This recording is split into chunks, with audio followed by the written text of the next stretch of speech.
Mis hermanos, que todos ustedes sean bendecidos de Dios.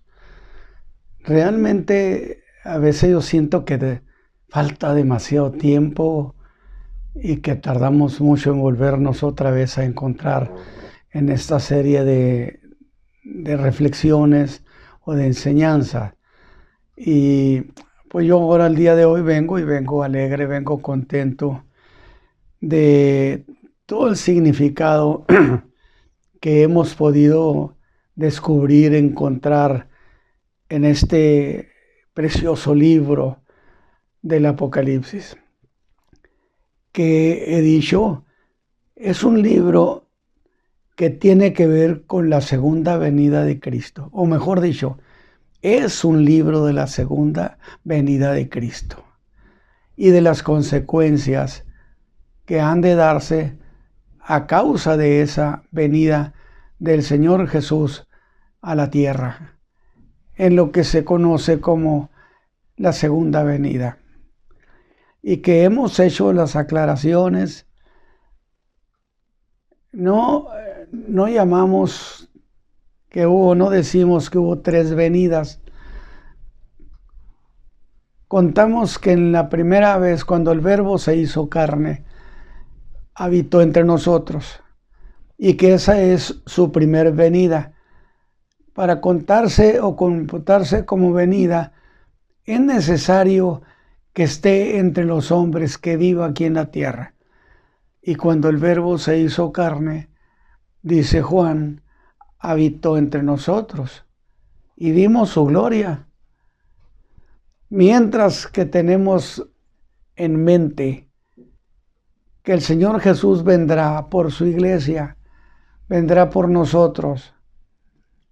Pero, como dice Pablo a los tesalonicenses, cuando el Señor Jesús venga por su iglesia, ¿qué va a suceder? El Espíritu Santo levanta a la iglesia y se la lleva a Cristo y se la entrega. Pero ¿dónde sucede ese encuentro? Ese encuentro con el Señor Jesús, la iglesia lo tendremos en los aires, no en la tierra. Por consecuencia, no lo consideramos como una segunda venida o una venida. Mientras que en lo que dice la Escritura y Apocalipsis, allí se habla de que Él vendrá a vivir entre los hombres, a establecer su reino. Y en los dos casos hay una razón muy valedera. En el primer caso, el Señor Jesús vino para cumplirle la promesa a Abraham de que en él serían benditas las familias de la tierra. Y vino a eso, estuvo entre nosotros y fue crucificado entre nosotros. Mientras que cuando Él venga a la tierra de nuevo, Él va a establecer el reino. Vamos a llamarle restaurar el trono de David o instalar el reino de los cielos. Y Él estará aquí en la tierra, vivirá entre nosotros, estaremos con Él 1000 años. Entonces, sí es un concepto distinto cuando vino para cumplirle a Abraham y cuando venga para establecer su reino, cumpliéndole la promesa a David.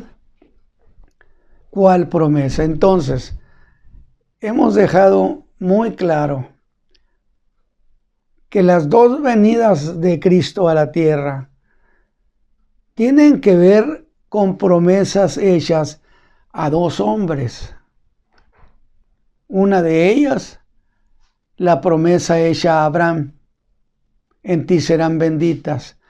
Y al venir y morir por nosotros, se dio esa promesa, se cumplió, de que seremos benditos las familias de la tierra.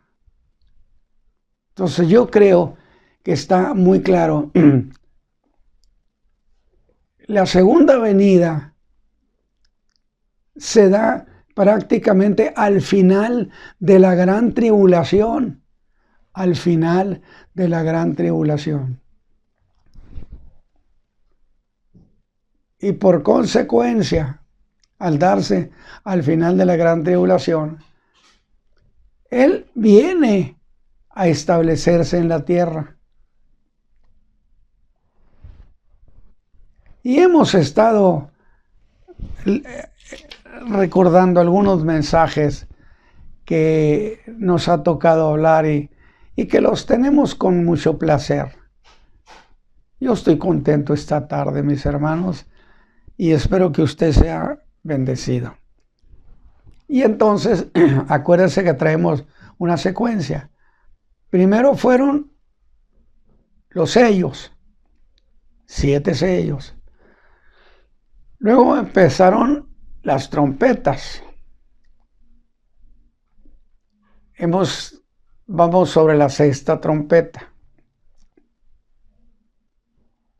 Y después de las trompetas, que son 7, empezará el tiempo de los juicios de los tazones.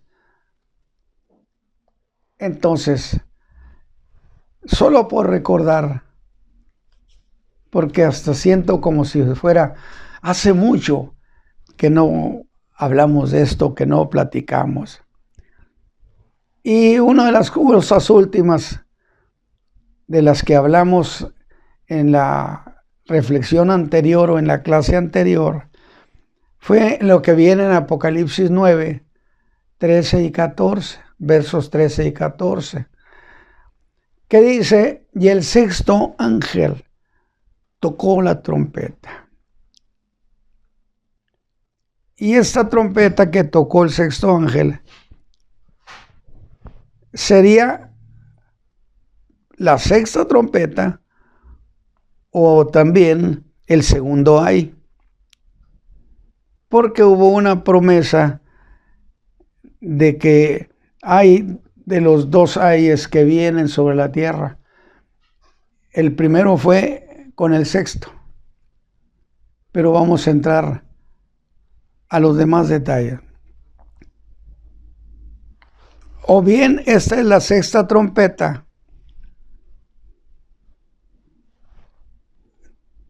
cuando el ángel que tocó la trompeta desató a 4 ángeles que estaban atados en el río Éufrates. Siempre se ha dicho, es increíble, pero ¿por qué estaban atados en la tierra? Y son liberados. Pero no olvide usted que en el verso anterior dice: el primer ay es pasado. He aquí vienen 2 ayes más. Capítulo 9, versículos 6 y 13. Y el 6º ángel tocó la trompeta, dice Juan, y oí una voz de los 4 cuernos del altar de oro que estaban delante de Dios, diciendo el ángel que tenía la trompeta. Le dijeron al ángel que tenía la trompeta: desata los 4 ángeles que están atados en el gran río Éufrates. Yo recuerdo haber leído en el libro de Anábasis, que cuenta la historia de guerra que participaron los griegos en esa región, y que era de 60 metros de ancho ese río y 30 de profundidad. Y fueron desatados, dice el escritor sagrado, los 4 ángeles que estaban preparados, aparejados para la hora y día y mes y año, específicamente, con precisión el momento. Pero fíjese usted, ¿cuál era la tarea que tenían? Para matar la tercera parte de los hombres. Y la pregunta propia que dijimos sería, pues, ¿qué clase de ángeles son estos? ¿Y por qué estaban aquí en la tierra atados y no en el abismo? Que por cierto, a la ciudad de Babilonia, que está junto al río Éufrates, se le menciona también coincidentemente como morada de los demonios y de los espíritus inmundos. Eso fue de lo que hablamos la vez pasada. Y yo espero que usted lo tenga muy, muy presente. Bien, pues resulta que ahora entramos al capítulo 10 y vamos a leerlo completo, que es del 1 al 11. Y se lo voy a leer a usted, el capítulo 10 completo. Y vi otro ángel descender del cielo. Este es distinto al otro, que lo vio caer del cielo. A este descendió del cielo, cercado de una nube, y el arca celeste sobre su cabeza. Note la descripción que hace de él. Y su rostro era como el sol, y sus pies como columnas de fuego. Si usted va al capítulo 1 y al 2 de este libro de Apocalipsis, ahí encuentra también esta descripción, que no estoy diciendo que este ángel fuera Cristo, como sí podemos decirlo en los capítulos primeros del Apocalipsis. Tampoco podemos negarlo.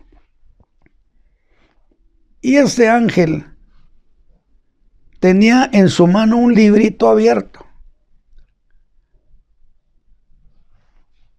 y puso su pie derecho sobre el mar y el izquierdo sobre la tierra.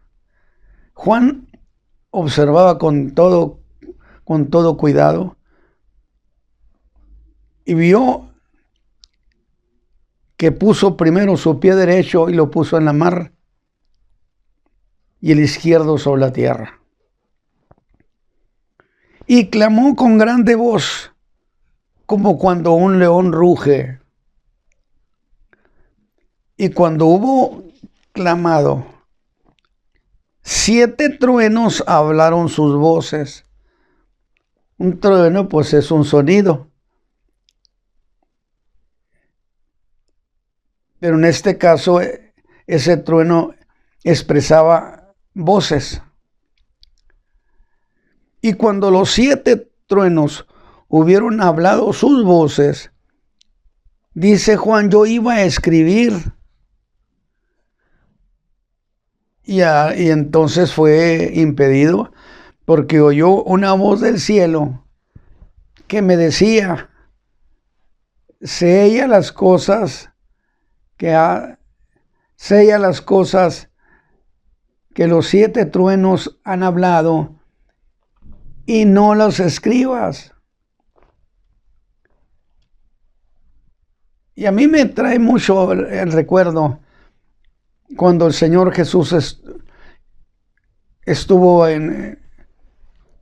con la samaritana, y que los de pueblo de allí de Sicar le pidieron que se quedara con ellos, y el Señor Jesús les concedió 2 días.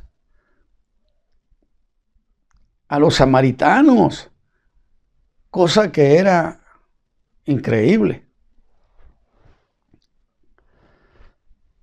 Y entonces Juan narra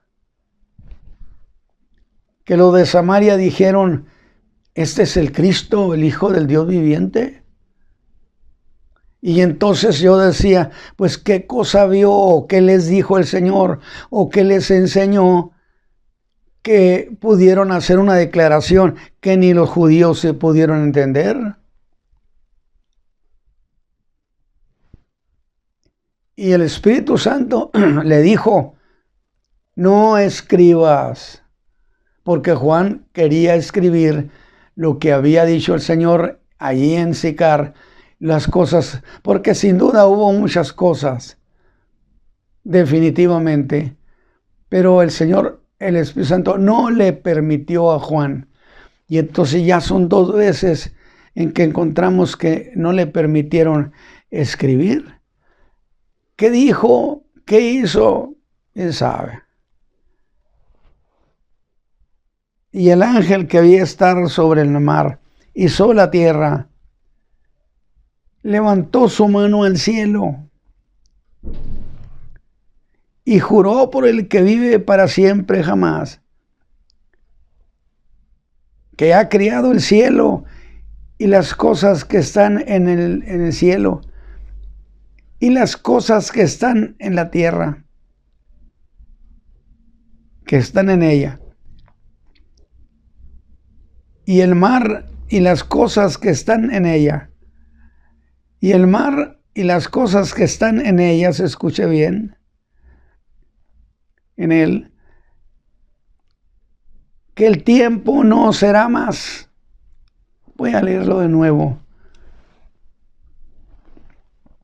Y juró por el que vive, levantó su mano derecha hacia el cielo, en señal de juramento, y juró por el que vive para siempre jamás, que ha criado el cielo y las cosas que están en él, y la tierra y las cosas que están en ella, y el mar.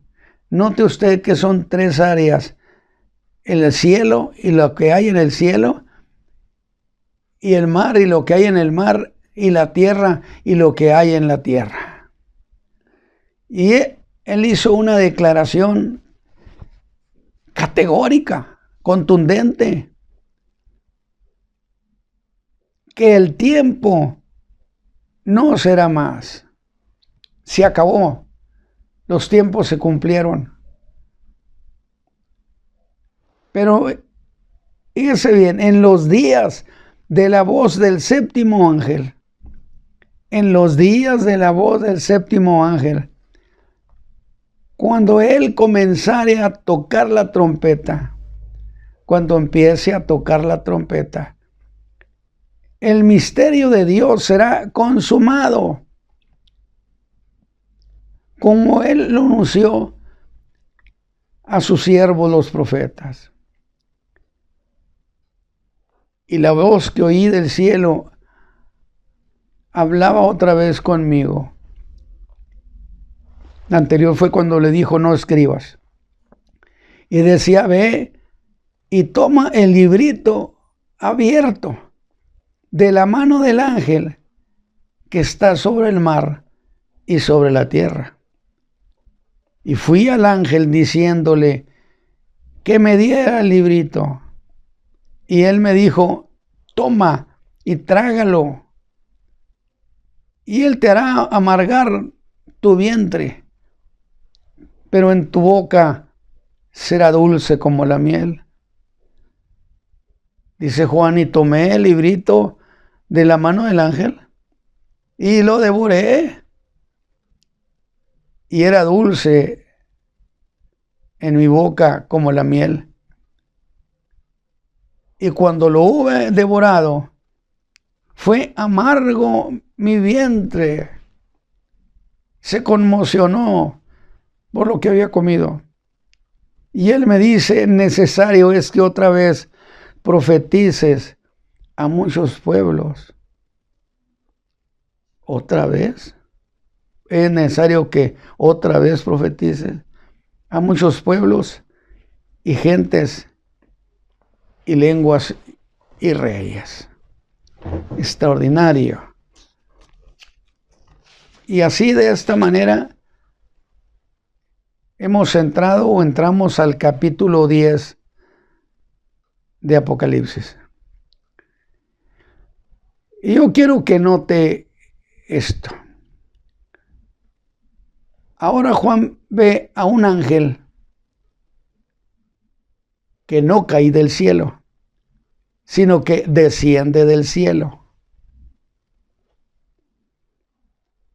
al que califica como otro ángel.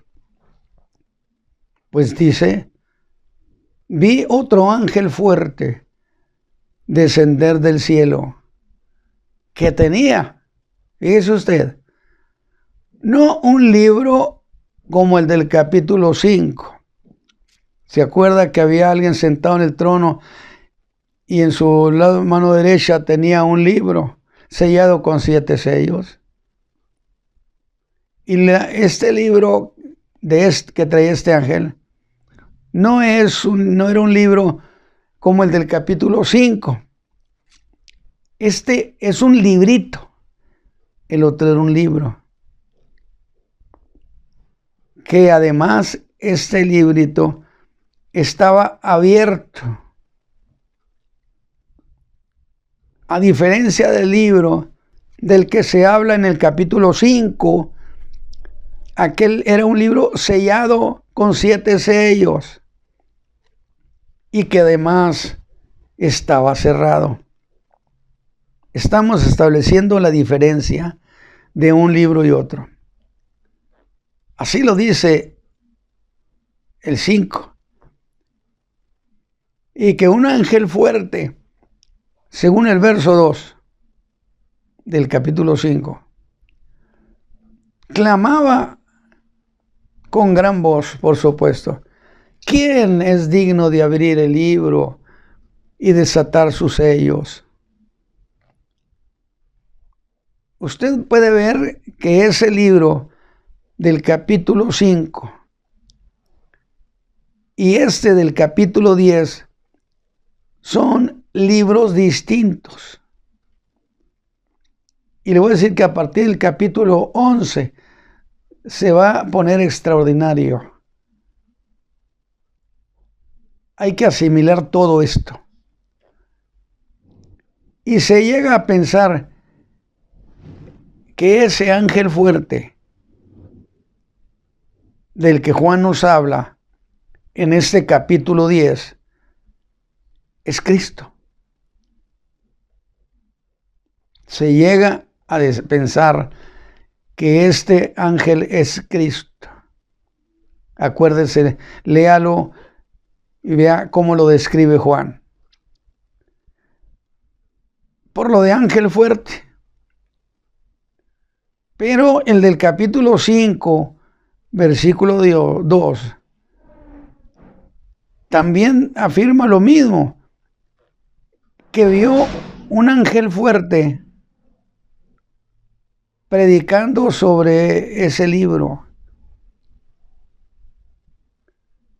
Y ese ángel no es Cristo. Aunque evidentemente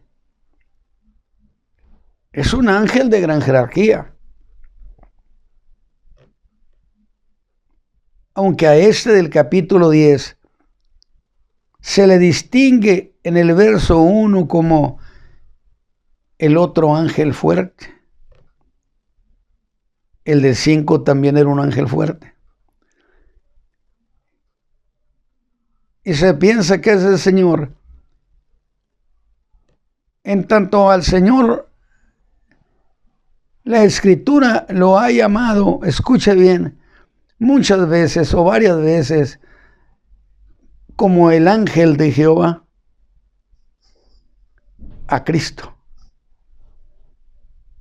Mire, como en el caso del Génesis capítulo 22, versículos 11 al 12. Dios le había pedido que sacrificara a Isaac. Abraham no titubeó, tampoco le dijo a Sara nada. Y se lo llevó a lo que según parece sería el mismo monte, el monte Moria. Qué interesante sería. Para sacrificar a Isaac.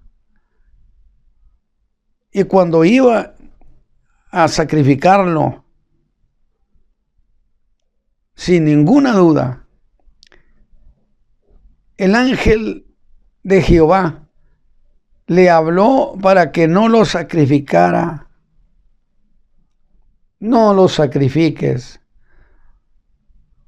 porque has demostrado que no me has negado ni a tu propio hijo. Esto se lo estaba diciendo el ángel de Jehová, que es Cristo en el Antiguo Testamento. Precioso detalle. O bien usted puede descubrir lo mismo en el capítulo 3 del Éxodo, del caso de Moisés, cuando en el desierto tuve aquella manifestación. Capítulo 3, verso 2. Dice que se le apareció el ángel de Jehová en una llama de fuego. Usted me va a decir, pero este era Jehová. No está escrito, a Dios nadie le vio jamás. Al Señor Jesús, al ángel de Jehová, a él sí. Y se le apareció el ángel de Jehová en una llama de fuego.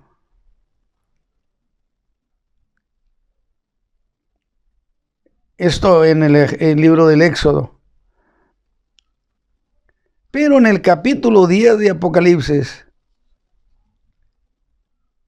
el escritor sagrado hace una descripción extraordinaria de ese ángel del capítulo 10.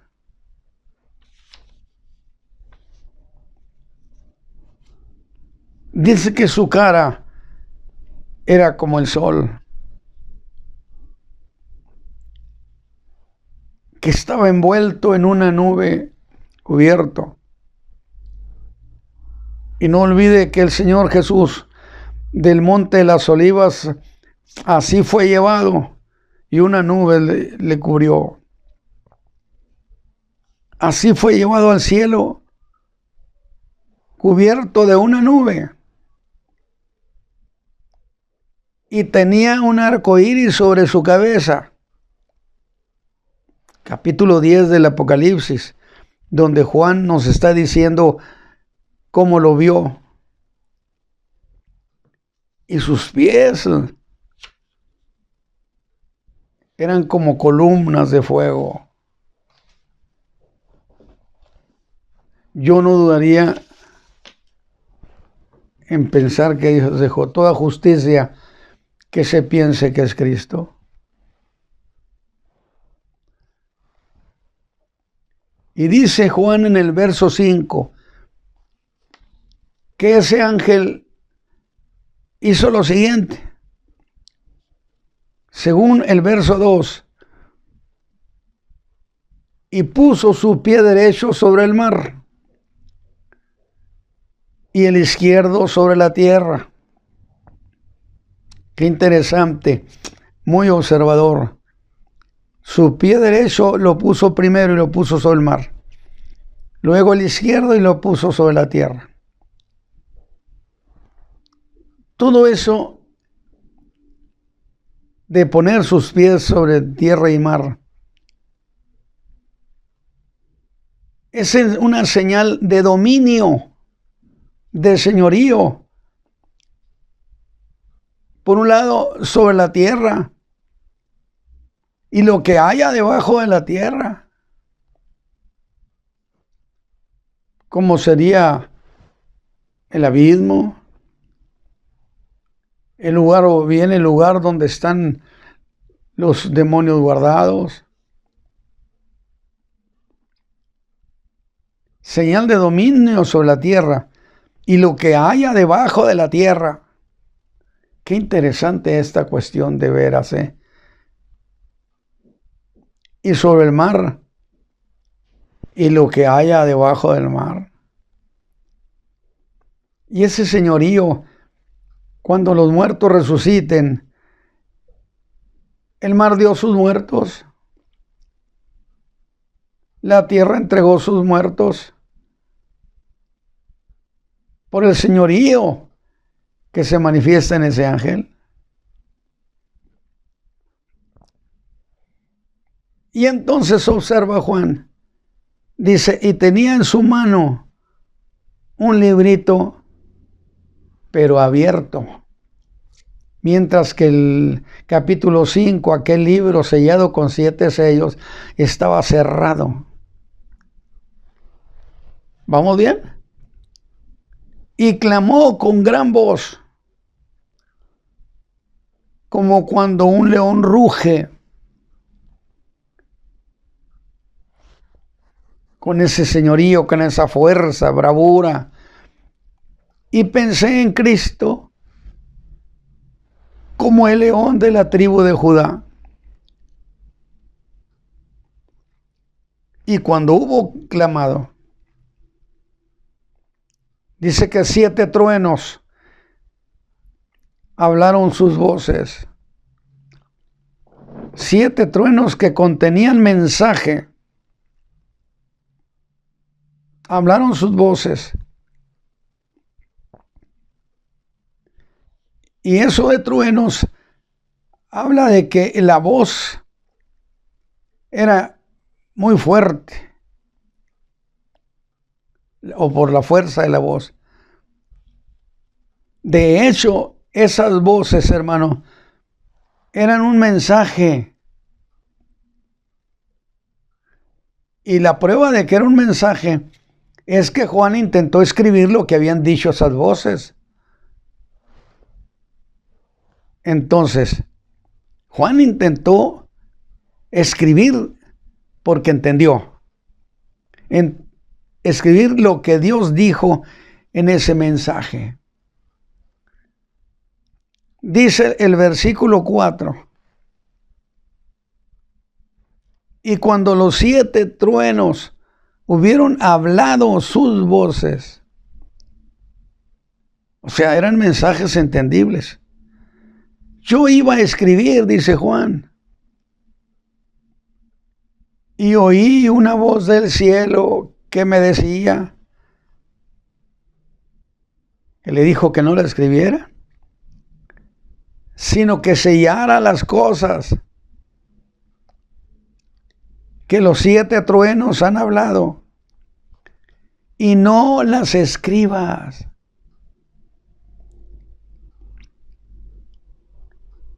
Por esto que aquí dice la Escritura, se entiende con toda seguridad que Juan sí entendió lo que se había dicho. Entendió los mensajes o el mensaje. Ahora, algunos intérpretes creen que se trata de las últimas palabras que el ángel le dijo a Daniel, el ángel Gabriel le dijo a Daniel, capítulo 12, versículo 4. Tú, empero Daniel, porque le habló sobre 70 semanas. 70 semanas determinadas sobre tu pueblo y tu santa ciudad. O sea, esos 70 semanas no son propiedad de nadie. Solo tienen que ver con Jerusalén y tu pueblo. Solo con Israel y con la ciudad de Jerusalén. Y sin duda el ángel le comentó, le dijo a Daniel muchas cosas. Pero en el capítulo 12:4, al final le dice el ángel a Daniel: tú, empero Daniel, cierra las palabras y sella el libro hasta el tiempo del fin. ¿Se parece a lo que le acaban de decir a Juan? Tú no escribas, tú sella estas palabras hasta el tiempo del fin. Cuando se dé ese momento que sea como el tiempo del fin, entonces se podrán abrir. Y le dice el ángel: mira, Daniel, van a pasar muchos tiempos y la ciencia se habrá de multiplicar.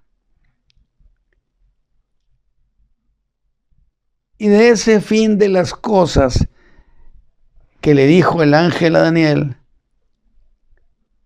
es muy semejante a lo que el ángel le ha dicho a Juan y lo que Dios le dijo, la voz del cielo, según los versículos 5 y 6 de este capítulo 10. Y el ángel que vi estar sobre el mar y sobre la tierra, levantó su mano al cielo,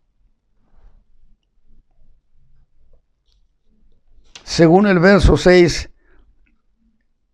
en el señal de juramento, y juró por el que vive. Levantó su mano al cielo. Y el versículo 6 es muy claro, que lo hizo por señal de juramento, que el tiempo ya no sería más. Se terminó todo, se acabó. Y algunos dicen, allí se terminó de cumplir la semana 70. Ahora, ¿a qué se refería con eso de que el tiempo ya no sería más? Porque le dijo, cuando el ángel empiece a tocar la trompeta, fíjate bien, el misterio de Dios será consumado. Ahora, hay muchas explicaciones a esto del tiempo que ya no será más, el misterio de Dios que se acabó. Pero, ¿qué cosa se acabó? Algunos intérpretes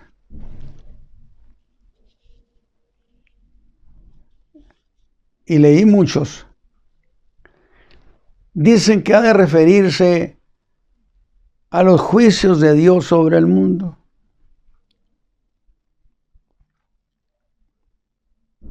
Y usan las palabras de Pedro en el sentido de que ya no habrá tardanza, como algunos lo tienen por tardanza. Pero yo voy a presentarles a ustedes una idea de estas cuestiones. Y dan una serie de explicaciones, muchas,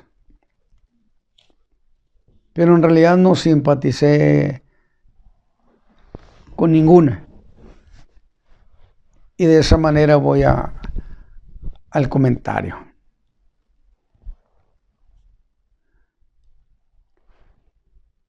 Como si la tardanza, si eso de tardanza signifique que Dios en algunas ocasiones pone un tiempo cuando las cosas se han de cumplir, pero que hay veces en que Dios va más allá de ese tiempo que ha Él fijado para ejecutar lo que ha decidido. Interesante detalle. En otras palabras, dicen que Dios pospone las cosas y que aquí Pedro habla de la tardanza, en cómo la gente interpreta eso de Dios se tarda. Yo en lo personal, en mis convicciones de fe doctrinaria, jamás he creído que Dios se pase del tiempo fijado eternamente. Que somos los humanos los que siempre tenemos la impresión de que lo que esperamos de parte de Dios se está tardando mucho. Y Pedro dice, Dios no se tarda como algunos lo tienen por tardanza. Es decir, la opinión de algunos. Somos los humanos los que tenemos esa opinión de que Dios pospone los tiempos.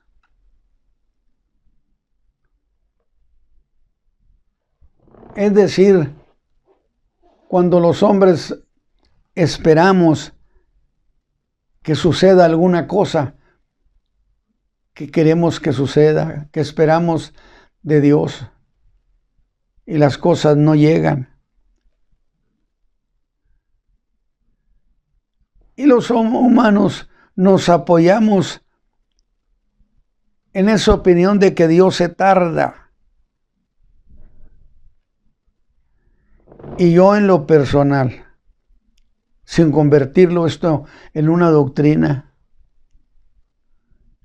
creo que hacer eso es una manera de justificarnos y darnos más tiempo a nosotros, no darle más tiempo a Dios. No necesita tiempo. Pero los juicios y los tiempos de Dios son incambiables por una razón fundamental. Dios no cambia. Acuérdese que así lo dice la carta de Pablo a los Gálatas en el capítulo 4, versículo 4. Hablando de la venida de Cristo, cuando vino el Verbo se hizo carne. Dice, cuando el tiempo se llegó, Dios envió a su Hijo. Hablando del tiempo cuando el Señor Jesús había de venir a estar entre nosotros, entre los hombres, y que eso Dios lo había determinado.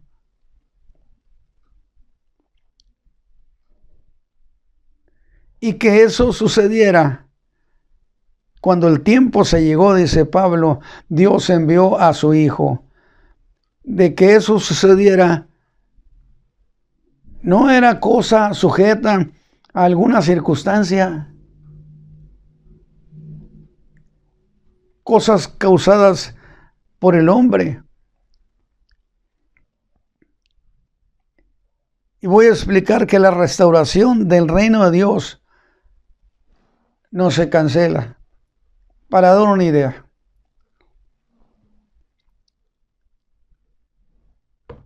en el capítulo 20 de Mateo, el Señor les ordenó a sus discípulos que ya no hablaran más de que Él era el Mesías. Desde luego que esto fue para ellos una gran sorpresa. Una gran sorpresa, definitivamente. Y los discípulos habrían de pensar, quizá, que el reino de los cielos se había cancelado. Otros le ayudan al Señor para explicar eso y dicen que pospuso el tiempo. Y yo sostengo, hermanos, Y yo sostengo que Dios ni pospuso ni canceló el tiempo, porque los tiempos de Dios no pueden ser ni pospuestos ni pueden ser cancelados. Voy a explicarlo. La razón que ellos muchos manejan es en el sentido, escúcheme bien, es en el sentido de que los escribas y fariseos boicotearon el reino. Y el Señor Jesús les reclamó eso. Les dijo, ni entran ni dejan entrar. Yo quiero que usted tome en cuenta, haga apuntes si quiere, pero esto considérelo, lo que le estoy planteando. Vuelvo de nuevo. Es decir, en ningún momento usted encuentra en la Escritura que el Señor Jesús haya venido a establecer el reino en esa venida. Cuando el Verbo se hizo carne, su venida se debió a cumplirle a Abraham una promesa de salvación de la raza humana, del hombre. Porque tendríamos que pensar que el Señor Jesús vino a establecer el reino y fracasó. Y yo creo que nadie cuerdo debe atreverse a decir que el Señor Jesús fue un fracaso.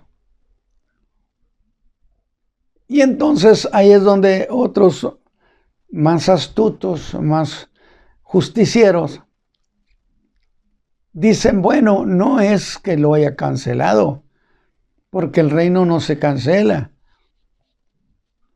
Pero el Señor pospuso el tiempo, pues tampoco. Porque para posponer algo es necesario que una fecha donde se debe cumplir, esa fecha se sobrepase. Es decir, que Dios haya determinado que en esos días el Señor Jesús viniera, se hiciera hombre y estableciera el reino. Es decir, como una fecha específica de tiempo. Pero que al no poderlo instalarse por la oposición, ¿usted creería esa versión de que los escribas y fariseos le estorbaron a grado tal que no pudo? En absoluto. ¿Cuándo Juan el Bautista dijo que había venido a instalar el reino? ¿Cuándo? Juan el Bautista dijo, el reino de los cielos se ha acercado. Y eso es muy cierto. El reino de los cielos no se va a establecer, pero se ha acercado y el rey aquí anda. Yo sí quiero que pongan cuidado en esto. Entonces, no fue cancelado porque no vino a instalarlo. Porque la promesa de instalar el reino es una promesa que se debe cumplir para David. Dios le hizo la promesa a David de que de él vendría ese reino y su hijo se sentaría en el trono. De tal manera entonces que cuando él vino la primera vez, no vino a establecer el reino. Porque no hay manera de probar bíblicamente o con un acto de inteligencia que fracasó y que no pudo. Entonces, como no era tiempo para establecerse, no se puede posponer lo que no se establece. No se puede posponer. Pero como ese reino se va a instalar en su segunda venida, entonces ese reino no se cancela. Y de que se va a instalar es con toda seguridad. Por eso no fue cancelada ni pospuesta, porque las cosas suceden tal como Dios las ha determinado desde la eternidad.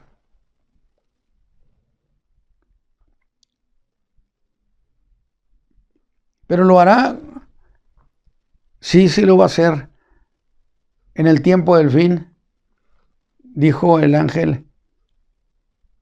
El tiempo del misterio de Dios se ha consumado. El ángel le dijo a Daniel en el tiempo del fin. Juan quiso escribir y Dios le dijo, no lo escribas, solamente séllalo. Y el ángel le dijo a Daniel, no lo escribas, nomás séllalo. O sea, hay mucha similitud y por eso en realidad tenemos esa idea de la semejanza entre Apocalipsis y Daniel, tan extraordinario. En el tiempo del fin, es decir, ese tiempo del fin será el fin de la semana 70. Pues mire lo que dice.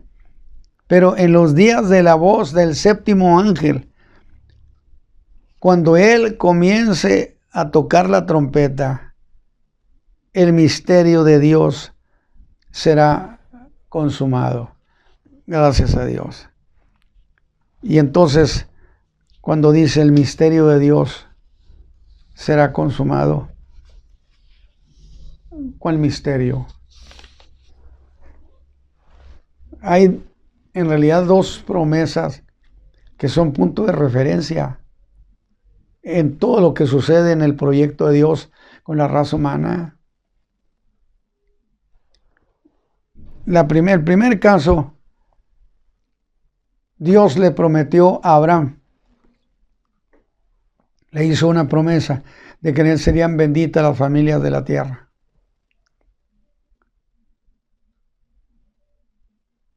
Y ese proyecto de salvación, dice Pablo a los Efesios, que era un misterio.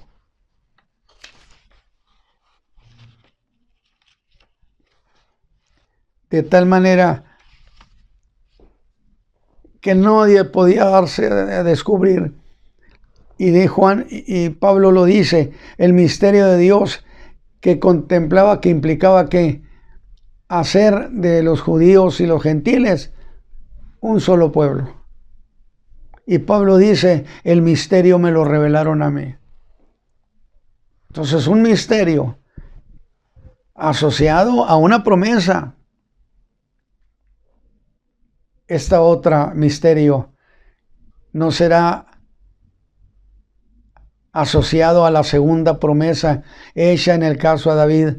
Él dice, se va a instalar. Y el misterio es cuándo y dónde. Cuando empiece a tocar el ángel la séptima trompeta, el misterio de Dios será consumado.